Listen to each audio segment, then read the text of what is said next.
Découverte d'une cache d'armes à Gamay, l'enquête révèle des complicités civiles. Les Nigériens ont encore souvenance de cette annonce rocambolesque de la découverte d'armes cachées dans des locaux attribués à Kazel, que les nouvelles autorités du pays avaient pourtant chassé du Niger à la suite des soldats français déclarés persona non grata. Pour quel usage la structure européenne cachait-elle dans la capitale des armes d'une telle importance?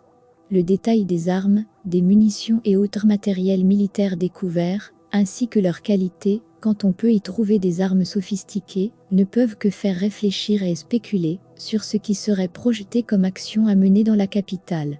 Faut-il croire, ainsi que la France, comme le fit entendre Sangan, jurait de faire échouer la transition au Niger? Est-ce en misant sur un tel matériel abandonné dans le pays qu'elle espérait déstabiliser le Niger et pouvoir ramener Bazoum Mohamed sur le fauteuil présidentiel? L'opinion nationale ne s'en revenait pas. Faut-il, pour continuer à exploiter et à piller le Niger, que la France mène une guerre contre le pays? Sème-t-elle le chaos dans le pays? Notre insoumission peut-elle nous valoir une guerre? Au nom de quel bon sens et de quelle logique ou loi, alors que la France partait et que l'assistance de l'Union européenne, dans le domaine de la sécurité, a été rejetée à travers le renvoi de Kassaël? On ne peut pas comprendre pourquoi, et pour l'usage de qui, et d'autant que les militaires français ne sont plus dans le pays. Ces armes étaient stockées pour servir un lugubre dessein. Faut-il croire que des mercenaires devraient s'introduire dans le pays pour mener une opération qui leur permettrait de prendre d'assaut le palais présidentiel pour tenter de libérer le Sir Bazoum qu'Emmanuel Macron voudrait à tout prix sortir de son isolement depuis le 26 juillet 2023, que les militaires le renversent et prennent le pouvoir? Ou encore, faut-il croire que des mercenaires locaux seraient recrutés et peut-être entraînés pour mettre à exécution un plan de libération de Bazoum et en même temps de réhabilitation d'un homme qui, selon la volonté de Paris, même quand cela pourrait ne pas être le choix du peuple souverain, devrait forcément, non nécessairement, revenir au pouvoir dans un pays qui a déjà tourné sa page? La France, on l'aura compris, n'a pas lâché son os et tient à le mordre, tentant qu'elle pourrait ne pas se rendre compte qu'elle n'y peut plus rien arracher pour les plaisirs de ses gourmandises et de ses festins désormais perdus au Niger, depuis que le peuple et son armée ont décidé de se libérer d'elle et d'aller vers une nouvelle aventure. Mais il y a pire, des civils dans le complot. Des civils nigériens peuvent-ils être associés à un tel projet?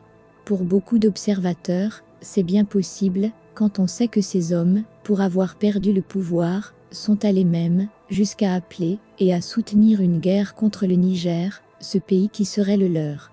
Tout le monde avait compris, même si les autorités nigériennes ne font qu'une déclaration à propos que bien des choses, peut-être pour les besoins de l'enquête, ne sont pas suffisamment élucidées dans cette affaire. Les autres États de l'Union européenne sont-ils au courant de cette cache d'armes?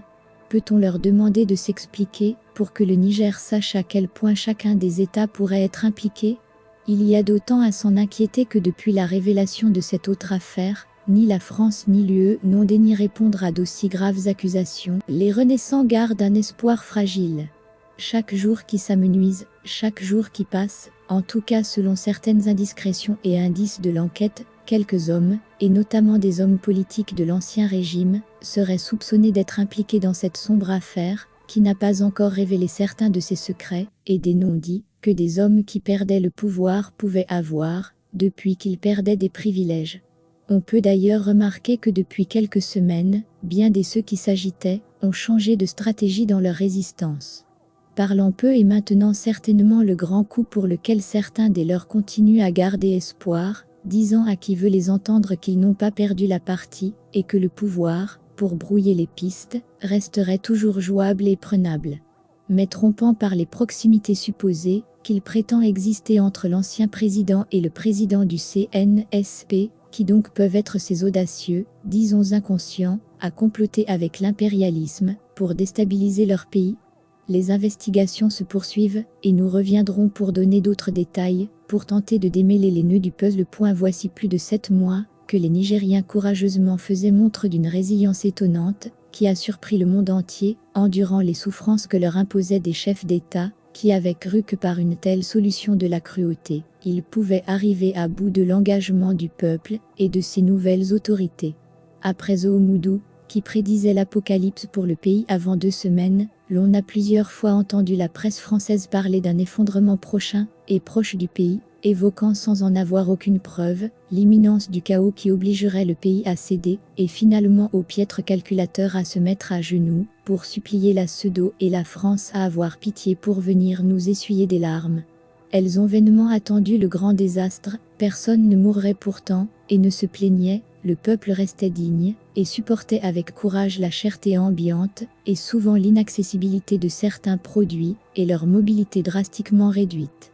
Et la France finit par capituler, renonçant à ses arrogances et à ses discours paternalistes, car trompée par ses spécialistes, qui n'avaient aucune lecture sérieuse du pays, ne racontant que des ragots, qui n'ont rien à voir sur la réalité d'un pays qui n'était plus celle qu'on présentait aux autorités françaises, et souvent à celle d'une Europe qui avait eu tort de suivre à l'aveuglette une France qui les trimballait dans toutes ses manigances, comptant sur un Niger, et le fit entendre partout, disant que nous sommes sa chose, qu'elle avait pourtant perdu, depuis qu'elle ne savait plus respecter et aimer son peuple.